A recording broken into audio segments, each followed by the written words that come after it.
Hey guys, JC Smith here. Today is the long-awaited day for me. I'm going to get back on the 2013 F550. I'm going to change out that timing cover and the block heater plug, the timing cover seal, and there's something else I need to do, and then we're going to set the body back on today, I hope. That's the plan as of right now. I have to change all that stuff out, then I have to put all the stuff back on the front of the motor, so let's see what I can give you for video, but that's what we're doing today, so stick around. So we're changing that timing cover. Brandon just got it off, and look what he just noticed. Right there. It cracked the oil pan also, so we're going to have to lift the motor, drop the oil pan, take the oil pan off the other one, and this, as I've said so many times already, is exactly why I buy a parts truck, because buying that timing cover, I never priced it. I can only imagine, you know, from the Ford dealer, that's probably $300-400. The oil pan's probably $300 or $400. You know, between the two, we could be upwards of near $1,000 in parts. So that's exactly why I like to get a parts vehicle as close match as possible. So when you run into this stuff, it's not a budget breaker to where, you know, now you're in a world of hurt. So now we're going to lift that engine, and we're going to bring the other one over, and because the other one had a 6.7 diesel also, so we'll drop the oil pan on them. Hopefully they got an oil pan gasket in stock, because that'll be horrible if I did this. We just got started. We got 15 minutes into this. If it gets back on hold because we're waiting on parts again, that will stink. So let us get up in there, and we'll show you what it looks like once it's off. Alright, so this is the oil pan out of the donor truck, the donor engine. So what we're going to do is I'm going to take, I guess that's kind of a windage tray. I'm going to take it out, and take the oil filter adapter off. I'm going to take the oil cooler off the side, and I'm going to submerge it in the parts cleaner, because that engine had catastrophic failure, and I don't know if that's bearing material. That's what it looks like to me, but I'm not certain. So we'll take this all apart, so make sure it gets all cleaned up. And the same thing on this. This is a donor timing cover, and that's the oil pump. So we don't want anything to do with that. And there's the original. So we'll take that oil pump off, hose this out real good, clean it all out, all the oil passages, and then put good oil pump on that one. So I'll show you once we get it apart.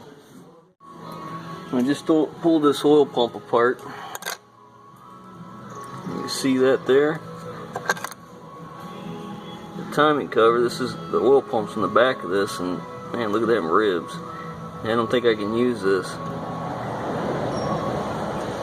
That sucks.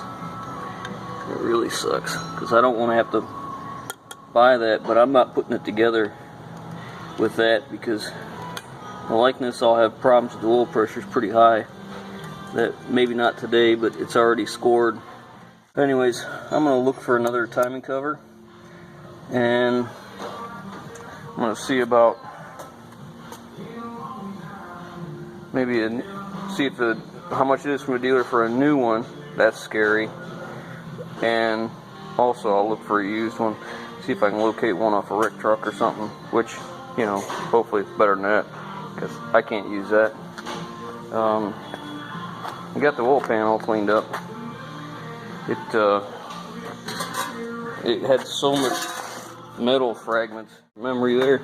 Anyways, it had so much metal fragments inside here. I just took the pressure washer and pressure washed it. Of course, the quick coupling on my pressure washers apparently no good, because I just got sprayed all over with about, I don't know, 1,000 or so PSI I lost. But anyhow,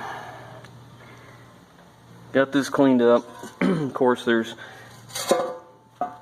an oil cooler on this side, so there's another O-ring seal here, another O-ring seal here, another one there, one for here, which we don't have, and this is the oil filter adapter over here, so there's another gasket there. And you know, all because of that surprise crack right there, which I don't know if that's gonna, you can see that right there or not, got a shadow going, but so that's an oil pickup. So if I don't replace that, you know, it'll be sucking air. Man, same old story over again. But anyhow, the good thing was, this truck, when it was in the wreck, the wiring harness that ran the engine was severed in the wreck, so it shut the engine off and it wouldn't start. So that's a good thing. That way it didn't get started for oil. So anyways, we're back to ordering parts again. So I'm gonna get a hold of, I'm not gonna mess around with Rock Auto or Napa. I'm just gonna go right to the Ford dealer and get them seals we need. You can see this is the pickup from the donor. Look at all them metal fragments in there. See if it'll sit there. Of course not. Anyways, look at that. I believe that's bearing material. It's pretty fine, pretty small. I don't know what else it could be, but if we tear the engine down, we'll get a look at. Maybe that'll be another video tearing down a 6.7 Power Stroke, so you can see what the inside's like. But anyway, so I'm gonna have to cover that back up and wait on parts. So I'll bring you back when I got some parts. Hey guys, JC Smith here. Got a little update for you on the 2013 Ford F550, the crew cab that Brandon and I did the frame repair on, and getting ready to, if you remember right, set the cab on. But we needed to change out the timing cover. The original timing cover on the truck was damaged. Oh, I'm backwards here. Was damaged in the wreck. There's two little studs that screw in here and here, and they got broke off. That's what holds the fan shroud in. So we wanted to replace that. We looked into having this repaired, and you know, I just wasn't happy with what the guy was telling me, so I thought we'd just change it out. So I went to our donor truck, which is a 6.7 diesel also, and I pulled this timing cover off, and that engine had catastrophic failure.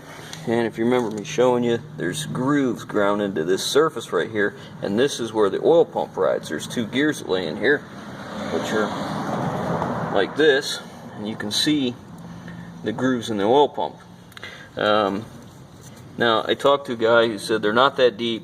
He could machine them out. He thinks that he measured all this. He thought it would be okay, and he may be right. It might have been okay, but that's just not how I want to do it. So I looked for used ones, and they were out there, and they were about $150 up to $200 for used. Now, in a used one, none of the people had it would let me take the oil pump off and look at that surface to make sure it was okay, because I don't want anything like what I've got. I wanted it right. I mean, this motor only has 16,000 miles on it, and I guess it doesn't matter. I'd still want it right. So anyhow, so I called the Ford dealer, and of course they didn't have it in stock, and I didn't think they would, and they gave me a price on it. So it was close to what I thought. It was just under $400. And the thing was, it came with a water pump. He told me it came with a water pump, and it comes with the crank sensor. And I said, well, does it come with the oil pump? He said no. And he said it doesn't come with this seal here, which I just drove that seal in. You can see a little bit of dust on it. I was tapping it in, but so I had to buy the seal separate, which I already had ordered because I was going to change the seal in the donor anyways. And I asked him, does it come with the oil pump? He said no, but it does come with all the seals on the back. I said, okay, well, I guess that's helpful. So I ordered it. I paid for it. It came in. I went and picked it up. I just unboxed it, and I don't know if you guys can see this. This is the oil pump. So it comes with the oil pump. So the point I'm making here is, explain to me, in someone's infinite wisdom, what am I missing here? Okay? Why would you give us a water pump unless these always go bad? Because I have 3 of these 6.7s, and all 3 of them need water pumps. Why would you give us this unless this is a problem? You give us an oil pan, or oil pump, I mean, but you don't put a seal in. You do all this stuff and put the seals in on the backside, but you don't put this seal in. So I'm sure there's something somewhere I'm missing. It just didn't make sense to me. So anyhow, we got the parts. I got the rest of the seals that I need for the oil pan. We need, because there's a lot going on in that oil pan. This is the actual oil pan seal, goes down in that groove. This is one of the oil cooler seals. I believe that's coolant. I believe this is the second coolant passage for that oil cooler on the side. It's actually mounted to the side of the oil pan. This, I think, I believe is the oil filter adapter O-ring, and these go on the oil cooler and the actual oil passage O-rings. And then these O-rings are for the pickup tubes. If you remember right, I showed you when we were taking apart, Brandon noticed that the oil pan had a crack in it right where the pickup tube went in. So I'm so glad he saw that, because if he didn't see it and I would have missed it, if I would have missed it, I mean, that could have been a real problem. But you can see, let me get a look here, you can see that crack right there. So now the good thing about that, I mean, it's great we noticed it. I'm so thankful that we didn't put all this back together and then realize there's a problem. Now that engine is still full of oil from the accident, and the good thing was the wiring harness that runs the engine in the accident was severed. It was completely cut in two, so we don't have any worries of the engine running out of oil or running with no oil being pumped. So you know, when it was wrecked or left idling or whatever after the case. So that's always a concern. So this is where we're at. We got all our parts. We think, we hope. Hopefully we got all our parts, so Monday we can go back together. So there's your update. That's all I got for you. The goal is to hopefully have the engine back together and all the little trinket parts that we've got to change over all ready to go on Monday. Wednesday or Tuesday, I might set this cab myself Tuesday. Brandon won't be here. He'll probably be off doing some stuff with his friends. But I may put that on myself Tuesday. But I'd like to have that thing back to running and driving. Again, if you remember from the 2013 F450, that's a different body control module in that truck. So I'm going to have it programmed also. So we'll have to change over a lot of stuff on that cab from the old cab, and then have to have the guys come in from that company I told you that I used before. They'll do the reprogramming on it, and hopefully we will be good to go. Anyways, that being said, I'm going to leave you with that. I hope you guys have a really great weekend or a great holiday. And if you like what we're doing here, give us these thumbs up. We really appreciate it. Wow, you can't see that. Ooh, that's better. Give us this thumbs up. I appreciate it. Leave your comments in the comment box below. And if you haven't already, subscribe.